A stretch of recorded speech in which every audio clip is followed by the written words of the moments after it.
तो आज हम क्लास 10 की पॉलिटिकल साइंस के चैप्टर नंबर फर्स्ट सत्ता की साझेदारी को पढ़ने वाले हैं। तो ये चैप्टर बहुत ज़्यादा इम्पॉर्टेंट है। अब इसलिए इम्पॉर्टेंट है क्योंकि ये चैप्टर नंबर फर्स्ट है। इम्पॉर्टेंट तो होगा ही, क्योंकि ये नहीं पढ़ेंगे तो आगे कैसे बढ़ेंगे। तो सत्ता की साझेदारी का मतलब है क्या, चैप्टर में इतना इम्पॉर्टेंट क्यों है, अब इसका मतलब है क्या, ये इम्पॉर्टेंट क्यों है, और बहुत सारी चीज़ें जो चैप्टर में हम जानेंगे इसके रिलेटेड। तो सबसे पहले हम इसके नाम के बारे में जानते हैं, क्योंकि कहा जाता है ना कि नाम ही पहचान है। तो सत्ता की साझेदारी को समझते हैं तभी ना चैप्टर को समझ पाएगी। तो सत्ता को सबसे पहले जानते हैं, ठीक है। तो सत्ता है क्या, सत्ता का मतलब होता क्या है। तो सत्ता का मतलब होता है पावर। इसे इंग्लिश में पावर कहते हैं। इसके बदले हम शक्ति शब्द का भी यूज कर सकते हैं। यानी कि अगर आपने सत्ता वर्ड नहीं सुना होगा तो कोई बात नहीं, आपने शक्ति वर्ड तो सुना है ना। शक्ति यानी पावर, जिसे इंग्लिश में पावर कहते हैं। अब इसे यानी कि सत्ता की साझेदारी को अंग्रेजी में इन इंग्लिश हम पावर शेयरिंग कहते हैं। अब साझेदारी का मतलब होता है बांटना, ठीक है, बंटवारा, यानी शक्ति का बंटवारा। यानी सत्ता की साझेदारी के बदले हम शक्ति का बंटवारा भी कह सकते हैं। तो ये क्यों हुआ, आखिरकार शक्ति को क्यों बांटना पड़ा, इतना इम्पोर्टेंट क्यों हुआ, इसे बांटना क्यों पड़ा, ये बहुत सारे क्वेश्चन आपके दिमाग में होंगे। अगर नहीं है तो जल्दी से लाओ, ठीक है। इससे क्या होगा, चैप्टर मज़ेदार होगा। तो चलिए बिना देरी के हम चैप्टर को कंटिन्यू करते हैं, और जितने सारे क्वेश्चन हैं जो हमारे दिमाग में अभी आ रहे हैं कि सत्ता की साझेदारी इंपॉर्टेंट क्यों है, सत्ता की साझेदारी है क्या, ये किसी देश के लिए इंपॉर्टेंट क्यों है, और बहुत सारे, तो इनके बारे में भी हम जानेंगे, यानी इनके आंसर खुद है, ठीक है। तो चलिए बिना देरी के हम आगे बढ़ते हैं। अब यहाँ पर जो बात की गई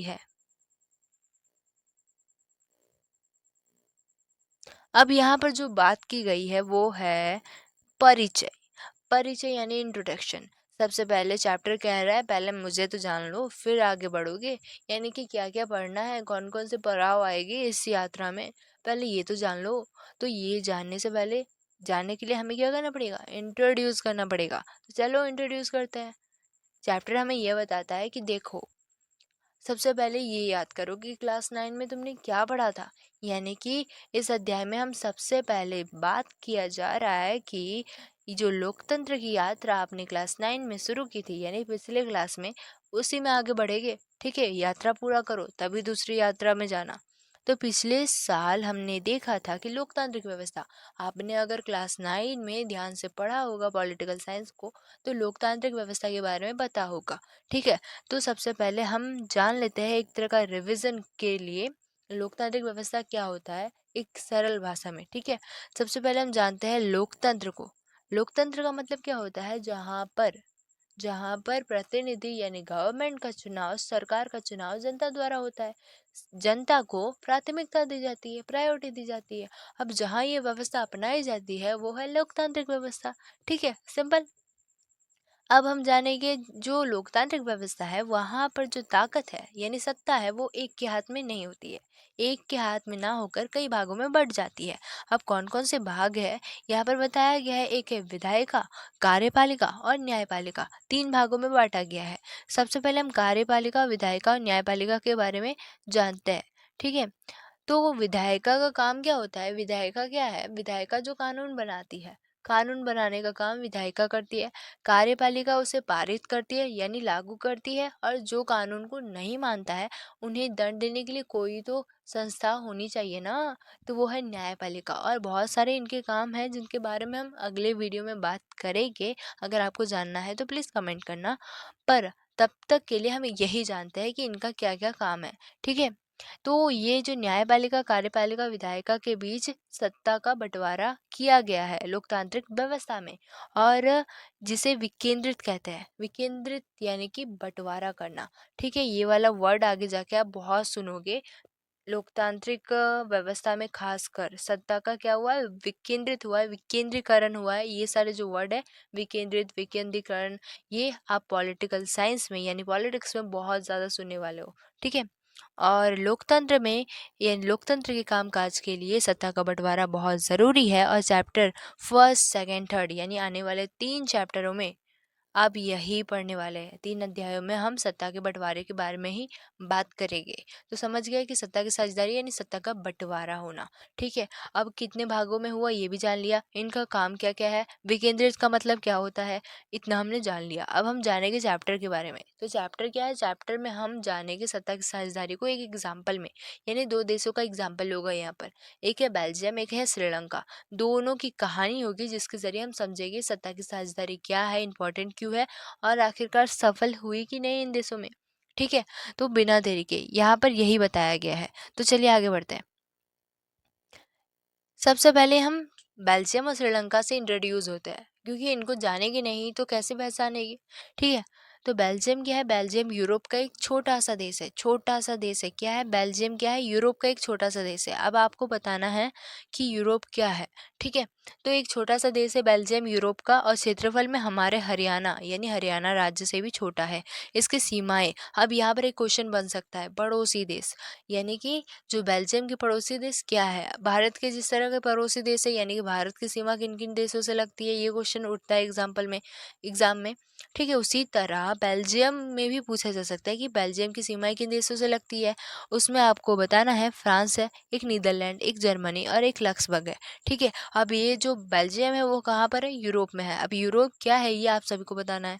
इसकी आबादी 1 करोड़ से थोड़ी सी अधिक है, यानी हरियाणा की आबादी के करीब आधी है। तो यहाँ पर ये बताया जा रहा है कि हरियाणा का जो आबादी है, ठीक है, हमारे राज्य हरियाणा, इंडिया की जो राज्य है वो हरियाणा, उसके साथ कंपेयर हो रहा है बेल्जियम का। तो यहाँ पर कंपेयर क्या हो रहा है कि जो हरियाणा है उसकी आबादी के ठीक आधी है बेल्जियम की आबादी। ठीक है, और इस छोटे से देश में जो समाज की जातीय बनावट है बहुत ज़्यादा ही जटिल है, यानी इसे समझना कठिन है। अब हम जानेंगे क्या है जटिलता, क्योंकि हर चीज़ जो कठिन होती है अगर हम उसको समझने की कोशिश करें तो आखिरकार समझ में आ ही जाती है। ठीक है, कहा जाता है ना कि इम्पॉसिबल कहता है आई एम पॉसिबल, यानी कि कोई भी चीज़ इम्पॉसिबल होता ही नहीं है, क्योंकि उस वर्ड को ही अगर हम तोड़े तो आई एम पॉसिबल होता है। ठीक है, तो यहाँ पर भी हम इसे समझ ही लेंगे कि आखिरकार वहाँ क्या क्या है, यानी जातीय बनावट है क्या। तो जातीय बनावट क्या है? 59% जो जनसंख्या है, बेल्जियम की बात हो रही है। ठीक है, देश की कुल जनसंख्या का 59% जो हिस्सा है वो फ्लेमिश में रहता है। फ्लेमिश जो है वो क्षेत्र का नाम है और डच भाषा बोलता है, यानी डच भाषी लोग हैं यहाँ पर। 40% जो लोग हैं वो वेलोनिया में रहते हैं और फ्रेंच बोलते हैं, और 1% जो लोग हैं वो जर्मन बोलते हैं। और राजधानी ब्रुसेल्स, यानी कि अब हम बात करेंगे जो देश है बेल्जियम, उसकी राजधानी क्या है? ब्रुसेल्स। वहाँ पर ठीक इसका उल्टा है, यानी कि नदी उल्टी बह रही है यहाँ पर। यहाँ पर क्या है? डच भाषी लोग कम है, फ्रेंच भाषी अधिक है। ब्रुसेल्स में 18%, 18 नहीं 80%, ठीक है, फीसदी फ्रेंच बोलते हैं, 20% जो है वो डच भाषा बोलते हैं।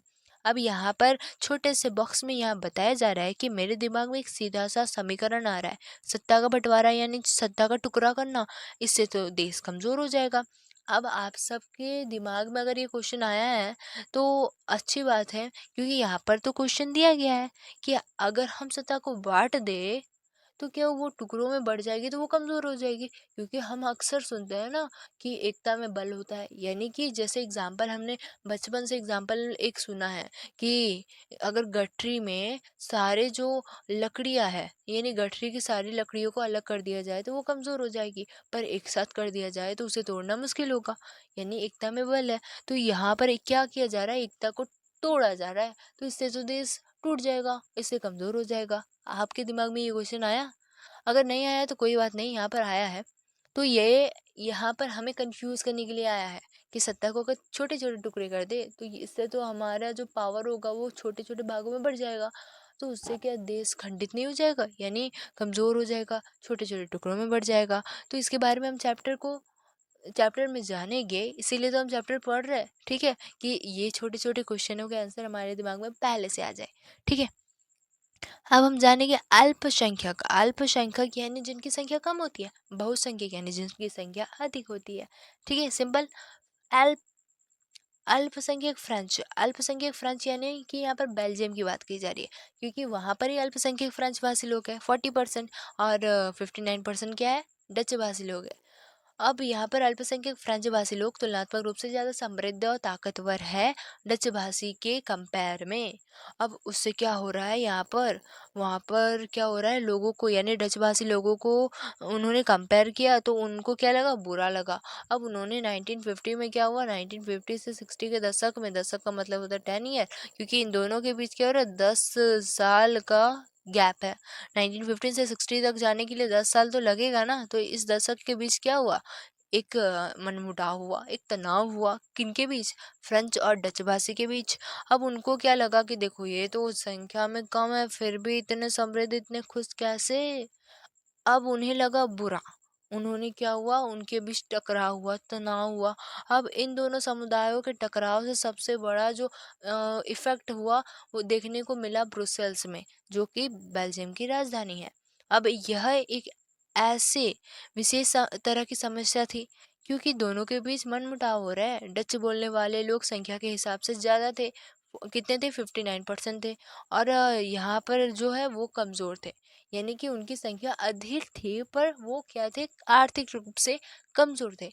परंतु यहाँ फ्रेंच भाषी क्या है, जनसंख्या में तो कम थे, उनके अनुसार कम थे, परंतु वो आर्थिक रूप से ताकतवर थे। आइए इस स्थिति की तुलना एक और देश से करते हैं। अब यहाँ पर एक हम श्रीलंका को एग्जाम्पल लेते हैं। अब हमने बेल्जियम तो पढ़ लिया, अब हम श्रीलंका के बारे में पढ़ेंगे। श्रीलंका एक द्वीपीय देश है। क्या है, एक द्वीपीय देश है जो तमिलनाडु के दक्षिणी तट से कुछ किलोमीटर की दूरी पर स्थित है। इसकी आबादी 2 करोड़ है, यानी कि करीब हरियाणा, यानी हरियाणा के बराबर है। यहाँ पर यह भी बताया गया है कि इसकी आबादी कितनी है, 2 करोड़ है, यानी कि हरियाणा के बराबर है। दक्षिण एशिया के अन्य देशों की तरह श्रीलंका आबादी में कई जातीय बनावट यानी समूहों में बटा हुआ है। दक्षिण एशिया के, यानी श्रीलंका की यहाँ पर बात की जा रही है, दक्षिण एशिया के अन्य देशों की तरह भी यहाँ जातीय बनावटें वो बहुत अधिक है और बहुत ज़्यादा जटिल भी है, यानी कि यहाँ पर भी जातीय बनावट देखने को मिलेगी। दक्षिण एशिया के अन्य देशों की तरह श्रीलंका की आबादी में कई जातीय समूहों के लोग हैं। सबसे पहले यहाँ देखने को मिलेगा कौन कौन से समुदाय देखने को मिलेंगे। कुल जनसंख्या में 74% जो लोग हैं वो है सिंहली भाषी लोग हैं, यानी सिंहली भाषा बोलते हैं। फिर तमिलों का नंबर आता है। अब तमिल है 18%, उसमें 2 भाग है, यानी कि तमिल जो है उसके यहाँ पर 2 भाग किए जा रहे हैं। एक है यहाँ पर श्रीलंकाई मूल, ठीक है, श्रीलंकाई तमिल या श्रीलंकाई मूल के तमिल, ठीक है। अब दूसरा क्या है यहाँ पर, हिंदुस्तानी तमिल, हिंदुस्तानी तमिल। अब ये क्या होता है इसके बारे में भी हम जानेंगे, तब तक के लिए हम ये जानते हैं कि इनका प्रतिशत क्या है। तो श्रीलंकाई मूल के तमिल की जो परसेंटेज है वो परसेंटेज यहाँ पर 13 बताया गया है, यानी कुल तमिल में 13% है श्रीलंकाई मूल के तमिल, यानी जो श्रीलंका को, यानी कि जो श्रीलंका यानी वहाँ पर उनका जन्म हुआ है, उनका मूल क्या है, श्रीलंका है, ठीक है। परंतु यहाँ पर एक और प्रकार का सबसे पहले यहाँ पर आगे बढ़ने से पहले एक छोटे से बॉक्स में यहाँ पर एथनिक और जातीय के बारे में बताया गया है। यहाँ पर जो टॉपिक, जो छोटा सा नोट्स दिया गया, आगे बढ़ने से पहले ये छोटा सा नोट्स जरूर नोट कर लेना, क्योंकि आने वाले एग्जाम्स में ये पूछे जा सकते हैं, छोटे छोटे 1-2 मार्क्स के क्वेश्चंस में, ठीक है। अब यहाँ पे देखो, ब्रुसेल्स राजधानी बैलोन, यानी कि एक मानचित्र के जरिए हमें यह समझाया जा रहा है कि इतना जनसंख्या कहाँ, यानी किस समुदाय, किस भाषी लोगों की जनसंख्या जो थी वो अधिक थी, ठीक है। तो सबसे कम यहाँ हमें देखने को मिल रहा है वो है जर्मन भाषा। कौन सा भाषा, जर्मन भाषा। तो जर्मन भाषी लोग यहाँ पर सबसे ज़्यादा कम है, जो हमने पढ़ा था 1% था, ठीक है। कितना था, बेल्जियम में 1% था। अब यहाँ पर है वेलोनिया, वेलोनिया में फ्रेंच भाषी लोग रहते थे। अब ये है ये है ब्रुसेल्स। अब ये क्या है, ये है हमारा फ्लैमिश इलाका। यहाँ पर 59% बेल्जियम के लोग रहते थे जो डच भाषा बोलते थे, ठीक है। अब ये हमने समझ लिया, जो हमें एक तरह का समझाने के लिए मानचित्र के जरिए समझाया जा रहा है, ठीक है। तो चलिए आगे बढ़ते हैं। अब यहाँ पर जो बताया जा रहा है वो हिंदुस्तानी तमिल के बारे में है।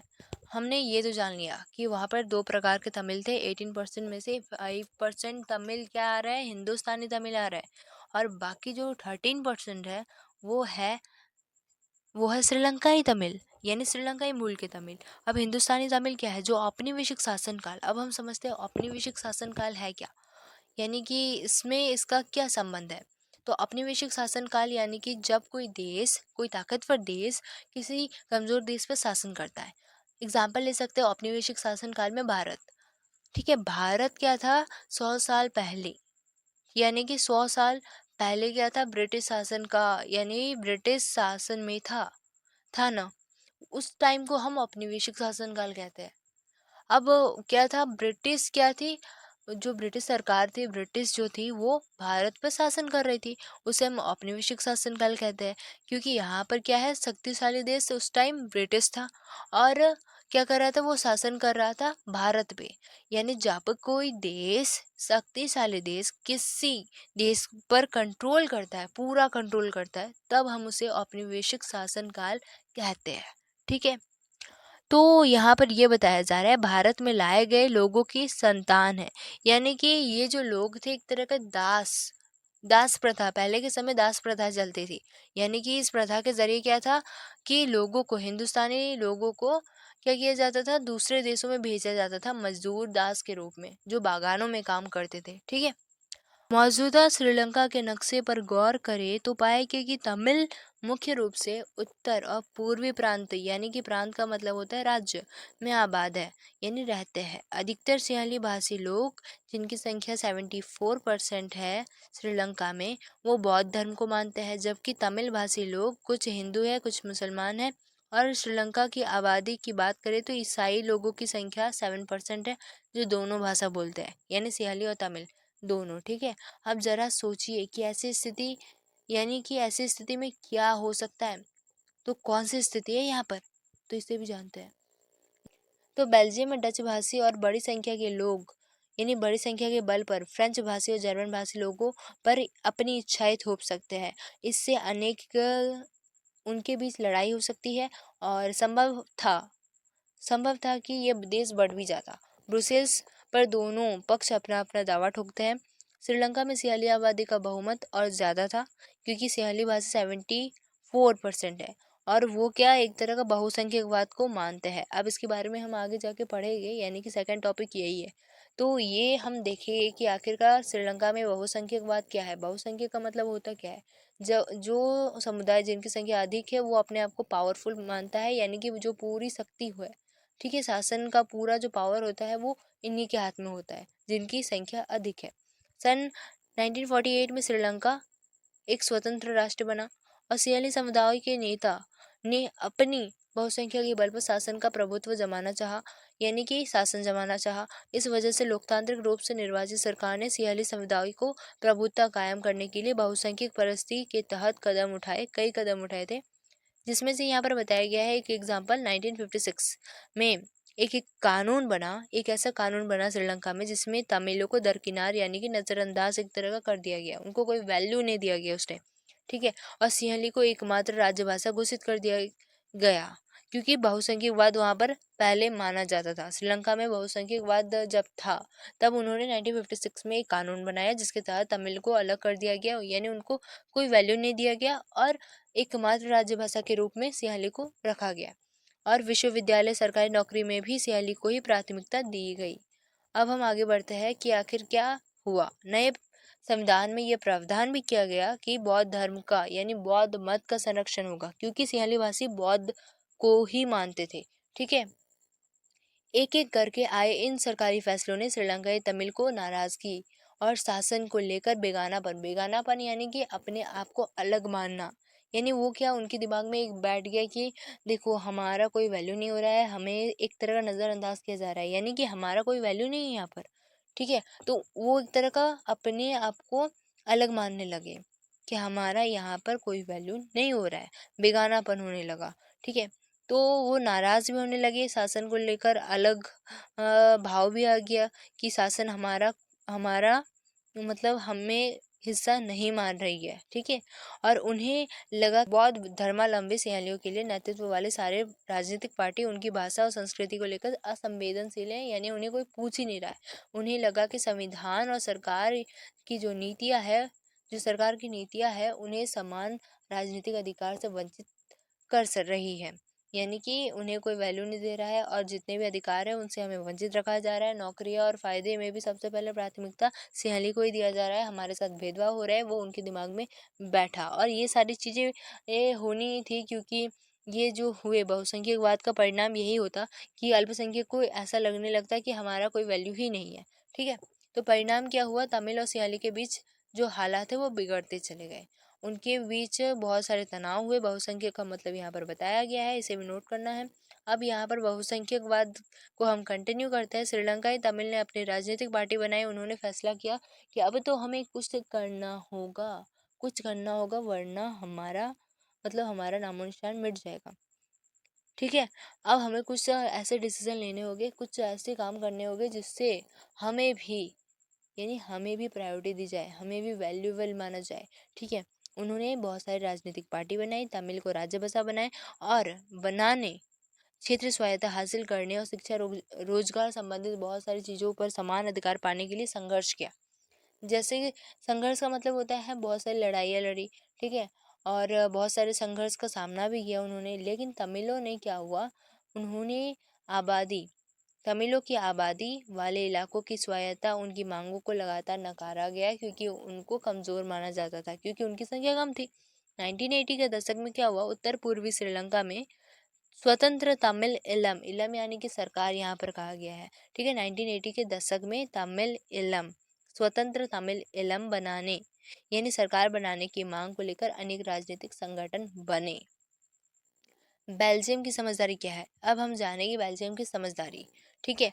तो बेल्जियम के नेताओं ने श्रीलंका के अलग, यानी श्रीलंका से अलग रास्ता अपनाया, क्योंकि उन्होंने ये देख लिया कि देखो ऐसा ऐसा करने से ये मिलेगा, यानी इसका परिणाम हमें ये देखना होगा, तो उससे पहले हम संभल जाते हैं। तो उन्होंने कोई बहुसंख्यकवाद को नहीं अपनाया, उन्होंने एक अच्छा सा रास्ता अपनाया कि सबको स्वीकार करते हैं, जो भी जैसा है हम उसको स्वीकार करते हैं, यानी जितनी भी विविधता है, जितने भी सांस्कृतिक सामुदायिक विविधता है, उसे हम मानते हैं कि वो हमारा ही हिस्सा है। तो उन्होंने ये सबसे बेस्ट डिसीजन लिया। अगर नहीं लेते तो वो भी क्या होता, ऐसे ही होता जैसे श्रीलंका के साथ हुआ, ठीक है। उन्होंने क्षेत्रीय अंतर और सांस्कृतिक विविधताओं को स्वीकार किया और 1970 से 1993 के बीच संविधान में बहुत सारे संशोधन किए। संशोधन यानी कि कानून में, यानी कि जो संविधान में छोटे मोटे बदलाव करना, ठीक है। और किसी भी आदमी को बेगानापन का एहसास ना हो और मिलजुल कर रह सके। उन्होंने इसके लिए जो व्यवस्था की वो बहुत ही कल्पनाशील थी तथा कोई भी देश ऐसा नहीं कर पाया। बेल्जियम के मॉडल को विशेष जानकारी के रूप में बॉक्स में दिया गया है, उसमें से कुछ मुख्य बातें यहाँ पर बताया गया है, ठीक है। तो ये हम जानते हैं।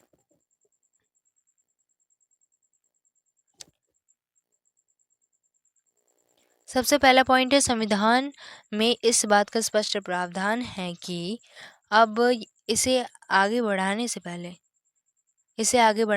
ये यहाँ पर छोटे से टॉपिक जो है वो गृह युद्ध, इसे आगे बढ़ाने से पहले गृह युद्ध के बारे में यहाँ बताया गया है, तो इसे भी पढ़ लेते हैं। किसी मुल्क में सरकार विरोधी समूहों की हिंसक लड़ाई ऐसा रूप ले ले कि वह युद्ध सा लगे, यानी कि ये जो गृह युद्ध होता है वो देश का दूसरे देश के साथ नहीं होता है, वो देश के अंदर ही होता है, यानी कि ऐसा युद्ध, ठीक है, जो दो संगठनों के बीच हो, सरकार के बीच हो, ठीक है। और क्या होता है, संगठन के बीच किसी भी टॉपिक में मनमुटाव होना, जो क्या लगे, युद्ध सा लगे, ठीक है, हिंसक लड़ाई होना, जो देश के अंदर ही होता है। ये समझ लो कि गृह युद्ध जो होता है वो देश के अंदर ही होता है, दूसरे देश के साथ नहीं होता है, ठीक है।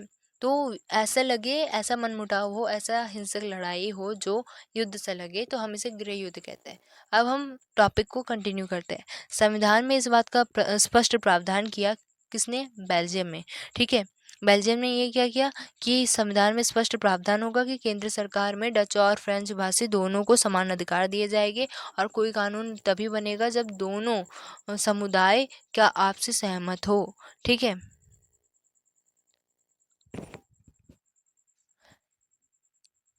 दूसरा बताया गया है केंद्र सरकार की अनेक शक्ति देश के 2 इलाकों की क्षेत्र सरकारों को सुपुर्द कर दी गई, यानी राज्य सरकार केंद्र सरकार के अधीन नहीं होगी, सबके अलग-अलग अधिकार और कानून बनाए गए। ठीक है। और ब्रुसेल्स में अलग सरकार है और इसमें दोनों समुदाय का समान प्रतिनिधित्व है। फ्रेंच भाषी लोगों ने ब्रुसेल्स के समान प्रतिनिधित्व के इस प्रस्ताव को स्वीकार किया क्योंकि डच भाषी लोगों ने केंद्र सरकार में बराबरी का प्रतिनिधित्व स्वीकार किया था। ठीक है, अब हम कंटिन्यू करते हैं और जानते हैं कि लास्ट पॉइंट कौन सा है। केंद्र और राज्य सरकार के अलावा यहाँ तीसरे स्तर की सरकार है, यानी कि केंद्र जो होता है वो होता है पूरे राष्ट्र यानी पूरे देश का एक सामान्य जो सरकार है वो है केंद्र सरकार, जो हर देश में देखने को मिलेगा। राज्य सरकार राज्यों के लिए बनाया जाता है और एक तीसरे स्तर की सरकार यहाँ पर है जो है सामुदायिक सरकार। अगर हम भारत की बात करें तो भारत में भी 3 स्तर की सरकार है, परंतु मुख्यतः 2 स्तर की सरकार ही है। पहला बात है कि पहला है सेंट्रल गवर्नमेंट जो हर देश में देखने को मिलेगा जो कि सामान्य सरकार है। दूसरा है स्टेट गवर्नमेंट, ठीक है, हर स्टेट का अलग-अलग है। और एक है स्थानीय सरकार। यहाँ पर सामुदायिक है पर भारत में स्थानीय सरकार, जैसे कि एग्जाम्पल लेते हैं नगर पालिका, पंचायत, ये सब क्या है वो स्थानीय सरकार के अंतर्गत आती है। ठीक, स्थानीय सरकार है वो स्थानीय समस्याओं का समाधान करती है। ठीक। जो सामुदायिक सरकार, अब हम बेल्जियम की बात करते हैं। सामुदायिक सरकार जो है वो इस प्रकार, इसका चुनाव कैसे होता है, एक ही समुदाय के लोग एक ही भाषा बोलने वाले लोग ही करते हैं, चाहे वो डच भाषी हो, फ्रेंच हो, जर्मन हो, सबकी अलग अलग सरकार है। यानी डच भाषी लोगों की अलग सरकार होगी, सामुदायिक सरकार की बात हो रही है, और फ्रेंच की अलग होगी और जर्मन की अलग होगी। ठीक है। वो चाहे बेल्जियम में कहीं भी किसी भी कोने में रहते हो, ठीक है, पर वो इनके द्वारा जो बनाए गए कानून है वो मानेंगे। ठीक है। केंद्र सरकार का बात तो मानेगी पर सामुदायिक सरकार की भी बात को माना जाएगा। ठीक है। और इस सामुदायिक सरकार को चुनते हैं एक ही समुदाय के लोग, ठीक है, एक ही भाषा बोलने वाले लोग। और इस सरकार का काम होता है संस्कृति, शिक्षा और भाषा जैसे मामलों पर फैसले लेने का। आपको बेल्जियम का मॉडल कैसे लगा? थोड़ा जटिल लग रहा होगा, निश्चित रूप से यह जटिल है। खुद बेल्जियम के रहने वाले लोगों का बात यहाँ पर नहीं हुआ है, खुद बेल्जियम में रहने वाले के लिए भी है। ठीक है। यह व्यवस्था बेहद ही सफल रही। इससे मुल्क में गृह युद्ध की आशंकाएं भी विराम लग गई, यानी फुल स्टॉप हो गया, खत्म हो गया। वरना गृह युद्ध की स्थिति में देश टूट जाता, छोटे छोटे भागों में, 2 भागों में बढ़ जाता। एक है डच भाषी, एक कौन सा भाषी था, फ्रेंच भाषी था। ठीक है, जर्मन भाषी भी थे परंतु वो 1% था, परंतु यानी 3 हिस्सों में बढ़ जाता, 3 टुकड़ों में। ठीक है। तो यहाँ पर एक डिसीजन लिया गया, यूरोपीय संघ बनाया गया। यूरोप के जितने भी देश है, यानी कि उन सभी देशों ने एक फैसला लिया एक संघ बनाने का, यूरोपीय संघ। वो क्या करते, इन सभी मामलों पर डिसीजन लेते, यानी कि यूरोपीय संघ बनाया गया जिसका मुख्यालय ब्रुसेल्स को बनाया गया। ठीक है, जो यहाँ पर बताया गया है। अब बेल्जियम और श्रीलंका की इन कथाओं में हमें ये शिक्षा मिलती है, हमें ये बताते हैं कि दोनों ही देश लोकतांत्रिक है। ठीक है, लोकतांत्रिक है, यहाँ पर जनता को प्राथमिकता दी गई है। फिर भी सत्ता की साझेदारी में दोनों के जो तरीके हैं वो अलग अलग है। एक ने बहुसंख्यकवाद अपनाया, एक ने सत्ता की साझेदारी को अपनाया। ठीक है। अब हम जानेंगे कि यहाँ पर हमें क्या पढ़ना है। अब देखो यहाँ पर वही बताया गया जो हमने बताया कि एक ने समुदाय की भावनाओं का आदर किया और विविधता को अपनाया, और एक ने उसका उल्टा रास्ता अपनाया, यानी श्रीलंका ने। इससे यह पता चलता है कि बहुसंख्यक समुदाय दूसरे पर प्रभुत्व यानी कि शासन कायम करने और सत्ता को उनके हिस्सेदार ना बनाने का फैसला करता है। तो इससे देश की एकता टूट जाती है, यानी देश क्या होता है, छोटे छोटे टुकड़ों में बढ़ जाएगा। अब हम आगे बढ़ते हैं और देखते हैं कि सत्ता की साझेदारी क्यों इम्पोर्टेंट है। इस प्रकार के सत्ता के बंटवारे के पक्ष में 2 तर्क है। पहला, सत्ता का बंटवारा ठीक है क्योंकि इससे विभिन्न सामाजिक समूह के बीच टकराव का जो अंदेशा है वो कम होगा। चूंकि सामाजिक टकराव आगे बढ़कर अक्सर हिंसा का रूप लेता है, राजनीतिक अस्थिरता का रूप लेता है, इसीलिए सत्ता में सबकी हिस्सेदारी इम्पोर्टेंट बनाई गई और राजनीतिक व्यवस्था का स्थायित्व के लिए यह अच्छा भी था। बहुसंख्यक समुदाय की इच्छा को बाकी सभी पर थोपना तत्कालिक तौर पर हमें अभी के लिए, अगर हम इन प्रेजेंट बात करें, ये सही होगा कि हम बहुसंख्यकवाद है तो ताकत तो इनके पास ही है सबसे ज़्यादा, पर ये आगे चलकर क्या होता, बहुत बड़ा मामला बन जाता, यानी आगे चलकर देश की अखंडता के लिए ये खतरा था। और बहुसंख्यक का अत्याचार सिर्फ अल्पसंख्यक के लिए ही परेशानी नहीं, उनके लिए भी परेशानी था। और सत्ता का बंटवारा लोकतांत्रिक व्यवस्था के लिए ठीक है, यानी सत्ता का बंटवारा है लोकतांत्रिक व्यवस्था के लिए ठीक है, परंतु यहाँ पर एक बताया गया है कि इसके पक्ष में सत्ता का जो बंटवारा है वो लोकतांत्रिक व्यवस्था के लिए ठीक है। इसके पक्ष में एक बात कही जाती है और वह बात कहीं ज़्यादा गहरी है। सत्ता की साझेदारी यानी कि बंटवारे में दरअसल लोकतंत्र की आत्मा इसे कहा गया है, और लोकतंत्र का मतलब होता है कि लोग इस शासन व्यवस्था के अंतर्गत है और उनके बीच सत्ता का बांटा जाए। यानी क्या है, लोग हम सत्ता का पावर में उनकी यानी सत्ता की साझेदारी में उनकी हिस्सेदारी हो, वो अपने विचार दे पाए, विचार प्रकट कर पाए, और इससे क्या होगा, शासन सही तरीके से चलेगा और यहाँ पर उनके भी सत्ता का बांटा जाए और यह लोग इसी डर्रे से रहे। इसीलिए वैध सरकार यानी सही सरकार वो है जिसमें सभी की भागीदारी यानी कि अपनी भागीदारी के माध्यम से सभी समूह शासन व्यवस्थाओं से जुड़ना। ठीक है, और इन दो तर्कों के में एक क्या है, एक युक्ति परक है, एक है नैतिक परक। एक क्या, युक्ति परक का मतलब होता है जो समझदारी यानी कि जो लाभ यानी जिससे आर्थिक लाभ हो, यानी किसी भी प्रकार का लाभ हो, यानी विकास की ओर देखना, लाभ हो जिससे प्रॉफिट हो, चाहे वो आर्थिक हो, ये सारी चीज़ों पर वो ध्यान देता है। पर नैतिक परक क्या होता है, नैतिक का मतलब ये क्या, एक तरह का हित, ठीक है, जनता के हित में काम करना और सत्ता के बंटवारे के अंतर्भूत महत्व को ये बताता है, इसका काम है। अब हम आगे बढ़ते हैं। युक्ति परक के बारे में यह बताया गया है, लाभ हानि का सावधानी पूर्वक हिसाब। और इसका उल्टा क्या होता है, नैतिक परक क्या होता है, इसका उल्टा होता है, यानी कि वो क्या करता है, लोगों के हित के बारे में सोचता है, नैतिकता के आधारित फैसला लेता है। यहाँ खलील की उलझन यहाँ पर बताया गया है, जिसे आप सभी को पढ़ लेना है। ठीक है, अब हम आगे बढ़ते हैं बिना देरी के और नेक्स्ट टॉपिक पे जाते हैं, वो है सत्ता की साझेदारी के रूप। अब हमने इतने सारे टॉपिक्स किए, ठीक है, बहुसंख्यक बात की है, सत्ता की साझेदारी क्यों इंपॉर्टेंट है, ऐसे बहुत सारे टॉपिक्स किए। अब हम जानेंगे सत्ता की साझेदारी के रूप क्या क्या है। ठीक है, एग्जाम में इसमें से बहुत सारे क्वेश्चन आते हैं और इम्पॉर्टेंट भी है। राजनीतिक सत्ता का बंटवारा नहीं किया जा सकता, इसकी धारणा के विरुद्ध सत्ता की एक साझेदारी। यानी कि अगर हम बात करें तो सत्ता की साझेदारी के रूप क्या है, अगर हम पहले की बात करें तो पहले एक मान्यता थी, जो पावर है वो एक के हाथ में ही रहे, यानी एक संगठन, एक समुदाय और एक व्यक्ति के हाथ में ही होनी चाहिए। अगर ये बढ़ जाएगा तो इससे क्या होगा, देश के लिए खतरा होगा। ये क्या होगा, हमने जो फर्स्ट एग्जाम्पल देखा था ना कि एकता टूट जाएगी, हमने वो एग्जाम्पल देखा था ना, एक गठरी का जो एग्जाम्पल देखा कि अगर गठरी में से सारे जो लकड़ी है वो अलग अलग कर दिया जाए तो क्या होगा, वो कमज़ोर हो जाएगी। तो वो एग्जाम्पल यहाँ पर था। पहले क्या मान्यता यही थी कि अगर हम सत्ता का बंटवारा करें तो उससे देश के लिए वो खतरा है और कमज़ोर भी हो जाएगा देश। ठीक है, परंतु ऐसा नहीं है। इससे क्या होगा, डिसीजन सही तरीके से लिया जाएगा, सही टाइम पे लिया जाएगा। और क्योंकि सभी समस्या एक जैसे नहीं होती है, सभी क्षेत्र की समस्या एक जैसी नहीं होती है, तो इसीलिए सभी के लिए अलग अलग सरकारें बनाने इम्पोर्टेंट थी। ठीक है, जिससे क्या होगा, सही टाइम पर फैसला लिया जाएगा और सही फैसला लिया जाएगा। ठीक है, और बहुत सारे फायदे हैं। अब ये जो बात यहाँ पर दी गई है कि इसी धारणा के विरुद्ध सत्ता की साझेदारी का विचार सबसे सामने आया, यानी विचार सामने आया। लंबे समय में ये मान्यता कि सरकार की जो सारी शक्ति है वो एक के हाथ में होनी चाहिए। ठीक है, अगर फैसले लेने का जो शक्ति है वो बिखर जाएगी तो फैसले सही तरीके से नहीं लिए जाएंगे, वो पहले की मान्यता थी जो हमने बता दिया। लोकतंत्र का एक बुनियादी सिद्धांत है कि जनता की सारी राजनीतिक शक्ति का स्रोत है, यानी जनता ही है जो राजनीतिक, यानी सारी राजनीतिक जो शक्ति है वो जनता के हाथ में ही है। क्योंकि अगर हम बात करें सरकार बनाने का काम, तो वो भी जनता के हाथों में ही है। ठीक है, जनता के हाथों में ही है सरकार बनाने का काम, प्रतिनिधि का चुनाव। तो ये क्या है, एक तरह का इम्पोर्टेंट है कि जनता की भागीदारी तो पहले से ही है, क्योंकि वही सरकार बनाती है। ठीक है, तो यहाँ इसमें लोग स्वशासन की संस्थाओं के माध्यम से अपने शासन चलाते हैं। स्वशासन यानी स्वयं शासन करना। और एक अच्छे लोकतांत्रिक शासन में समाज के विभिन्न समूह और उनके विचारों को उचित सम्मान दिया जाता है। और सार्वजनिक सार्वजनिक नीतियाँ यानी सभी के लिए, सार्वजनिक यानी कि सभी के लिए नीतियाँ बनाई जाती है, तय करने में सबकी बातें शामिल होती है, सबके विचार शामिल होते हैं।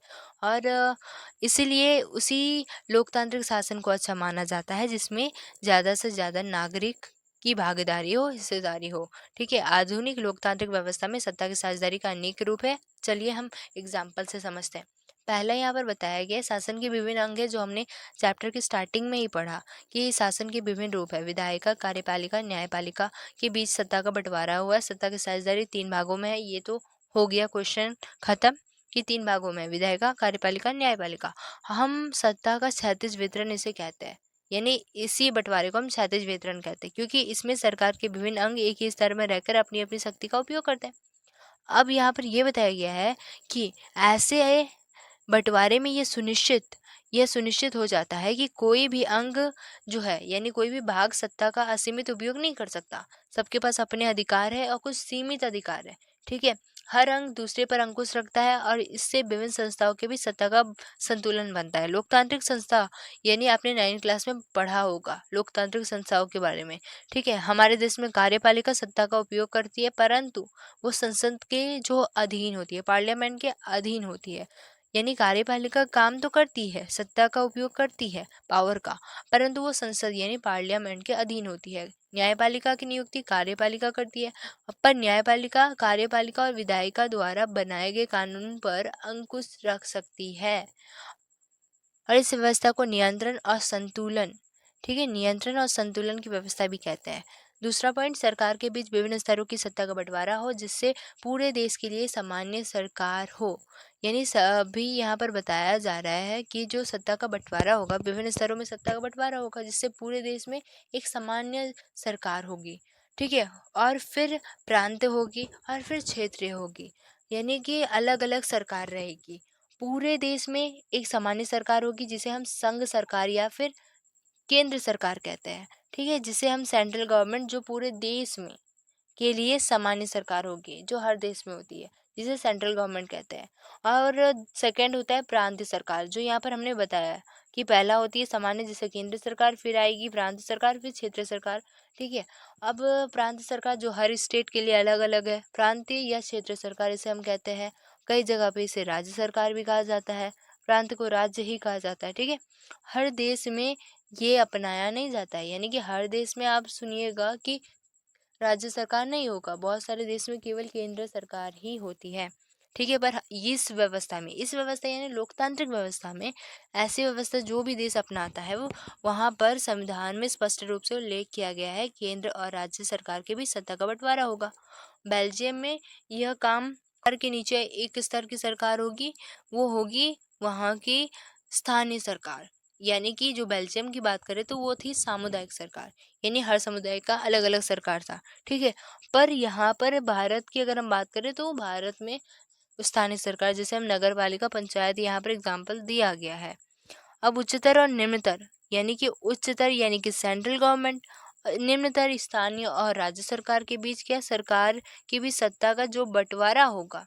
ठीक है, सत्ता का जो बंटवारा होगा उसी बंटवारे को हम ऊर्ध्वाधर वितरण कहते हैं और हम अगले अध्याय में इसके बारे में जानेंगे। अब थर्ड पॉइंट हम पढ़ते हैं, सत्ता का बंटवारा विभिन्न सामाजिक समूह, मसलन भाषी और सामाजिक समूह के बीच भी हो सकता है। बेल्जियम में सामुदायिक सरकार इस व्यवस्था का एक उदाहरण है, एक अच्छा उदाहरण है। कुछ देशों में संविधान और कानून में इस बात का प्रावधान है कि सामाजिक रूप से कमजोर समुदाय और महिलाएं, ठीक है, और महिलाएं विधायिका और प्रशासन में हिस्सेदारी दी जाए, यानी इन्हें भी प्रशासन का हिस्सा बनाया जाए।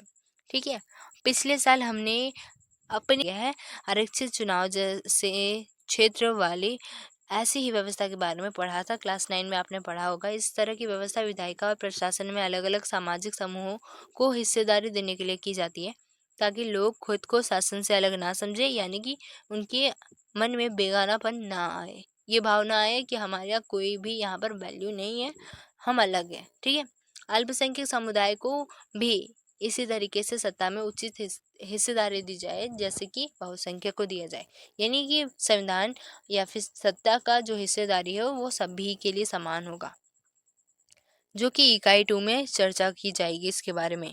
फोर्थ यहाँ पर बताया गया सत्ता के बंटवारे में एक रूप हम विभिन्न प्रकार के दबाव समूह और आंदोलनों के द्वारा शासन को प्रभावित और नियंत्रित करने के तरीकों को लक्ष्य कर सकता है। यानी कि दबाव समूह क्या करता है, किसी टॉपिक को लेकर क्या करता है, आंदोलन करता है, जैसे हम एग्जांपल लेते हैं, कोई फैक्ट्री है, वहाँ पर मज़दूरों ने एक संगठन बनाया और उन्होंने डिसीज़न लिया कि हमें अपनी सैलरी बढ़ानी है, तो उन्होंने आंदोलन किया और एक तरह का ये क्या है, एक दबाव समूह है, क्योंकि वो दबाव डाल रहे हैं। यानी कि अपने जो मालिक है उन्हें दबाव दे रहे हैं कि हमारी सैलरी को बढ़ाएँ।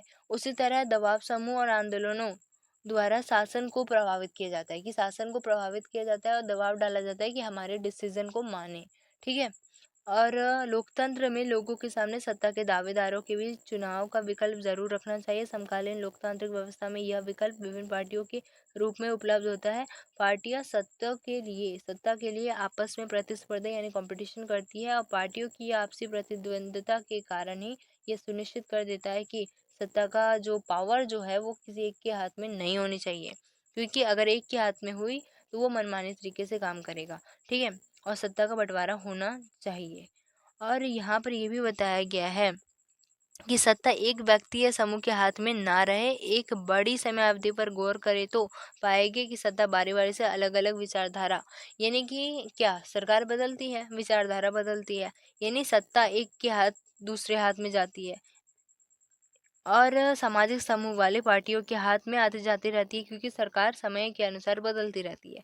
और कई बार सत्ता की यह भागीदारी एकदम प्रत्यक्ष दिखती है, क्योंकि दो या दो से अधिक पार्टी मिलकर चुनाव करती है या सरकार का गठन करती है। लोकतंत्र में हम व्यापारी, यहाँ पर एक बताया गया है, लोकतंत्र में हम व्यापारी, उद्योगपति, किसान और औद्योगिक मजदूर जैसे कई संगठन जिसे हित समूहों को भी सक्रिय देखते हैं, ठीक है? और सरकार की विभिन्न समितियों में सीधी भागीदारी करके या नीतियों पर अपने सदस्य वर्ग के लाभ के लिए दबाव बनाकर यह समूह भी सत्ता की भागीदारी करता है। इकाई 3 में राजनीतिक दलों के बारे में, इनकी कार्यप्रणाली के बारे में हम पढ़ेंगे, ठीक है? अब हम आगे बढ़ते हैं।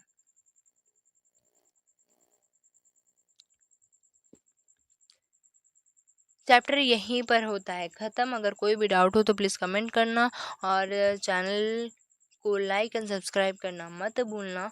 वीडियो को बिना स्किप करे पूरा देखना है। कोई भी डाउट हो तो प्लीज़ कमेंट करना, ठीक है? तब तक के लिए बाय बाय।